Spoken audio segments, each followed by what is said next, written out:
you're back with Miss O'Kaylee for another chapter a night will help you sleep tight.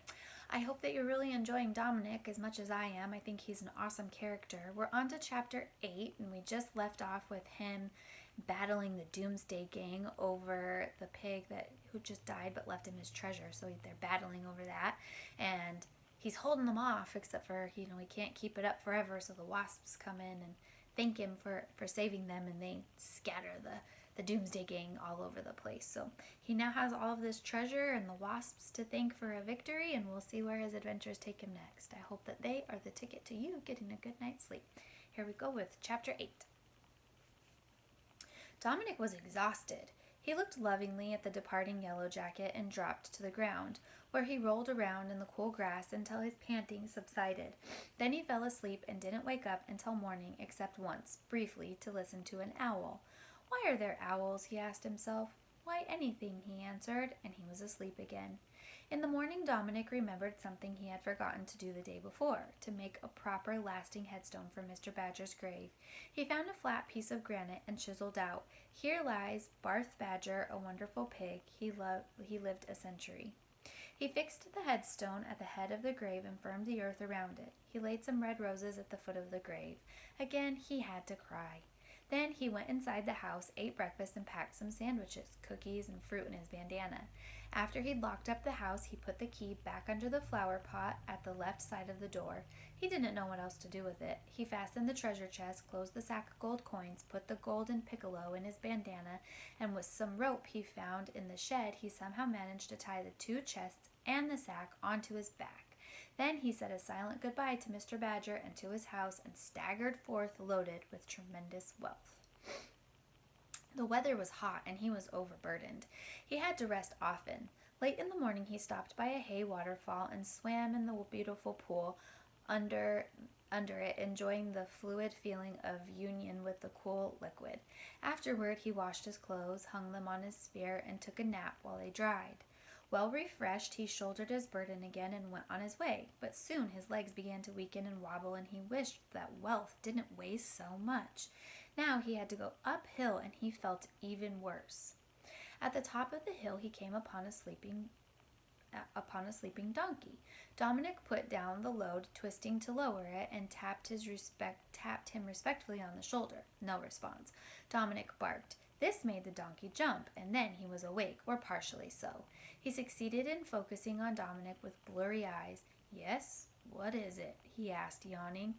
"Good day," said Dominic. "I hope you're awake. I have a proposition to make to you. Do you see that baggage?" The donkey focused his tired eyes on the chest. "That baggage is full of treasure, pearls, gold, and precious stones. By the way, my name's Dominic. What's yours?" Elijah Hogg," said the donkey. "How do you do?" "The weight of those chests," said Dominic, getting to the point, "is too much for me. I'm not enjoying my travels. I'm tuckered out. I'll give you half of what's there if you'll carry my stuff, and me too." "How far?" asked Elijah. "How far?" Dominic repeated. "That's a good question. How far? How about our becoming companions and making it pretty far and quite a while?"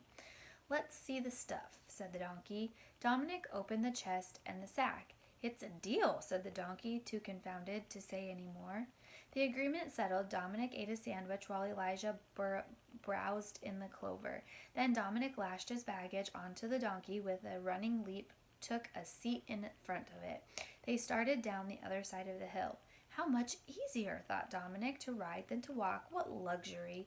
I do nothing, and yet I'm moving forward, getting somewhere, and my baggage with me." Dominic was not at all lazy, far from it, but he'd worn himself out carrying so many times his own weight. "Tell me, Elijah," he said, "have you ever run into the Doomsday Bunch?" "Have I? I certainly have," said Elijah.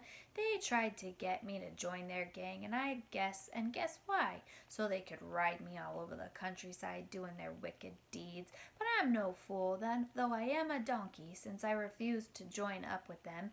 They've given me quite a few unpleasant moments. I have scars here and there to show for it, and they've had quite a few kicks as souvenirs for yours truly."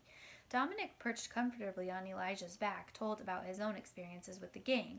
"You can expect to hear from them further," said Elijah. Sure enough, they soon came to a tree on which a sign was affixed with one spike. It carried a crude picture of Dominic and a message: "Wanted, dead or alive, by the Doomsday Gang for taking treasure, which wasn't his. Dominic, beware. Dominic, enraged, tore down the sign. Elijah trampled it into the ground with his hard hooves. They're nothing to get our wealth, They're not going to get our wealth, he said. They were in hilly country now. As they wove along their way, Elijah groaned over the steepness of the rises. Even the downgrades were difficult because he had to walk in awkward positions. His rear legs bent, his front ones straight. My, this load is heavy, he kept saying. After a while he was groaning even on the level stretches. Dominic added to his discomfort by constant restless fidgeting. Dominic, said Elijah, let's make a new bargain. Give me less of the wealth, deduct the part I get for carrying you, and get off my back. Dominic jumped off. As you like, he said. He was really happy to be on the ground again after his long rest, and he romped around at Elijah's feet, tearing about with abandon, this way and that. Soon they came to a field of alfalfa.